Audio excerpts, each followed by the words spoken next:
Endemic జాతులు. ఇక్కడ నెమలి, తెల్లపులి, యాంటీటర్.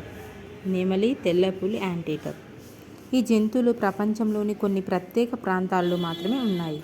కొన్ని మొక్కలు, జంతువులు ప్రపంచం అంతటా వ్యాపించి ఉండడం కూడా మనకు తెలుసు. కానీ కొన్ని జాతుల మొక్కలు, జంతువులు కొన్ని ప్రాంతాలకే పరిమితం ఉంటాయి. కొన్ని జాతుల మొక్కలు, జంతువులు కొన్ని ప్రాంతాలకే పరిమితం ఉంటాయి. ఒక దేశం లేదా ఒక ప్రత్యేకమైన ప్రాంతానికే పరిమితమై ఉండే వృక్ష జంతు జాతులను ఎండమిక్ జాతులు అంటారు.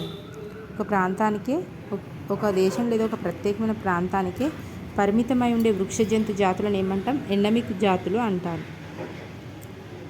అంటే కంగారు ఆస్ట్రేలియా, కివి న్యూజిలాండ్కు.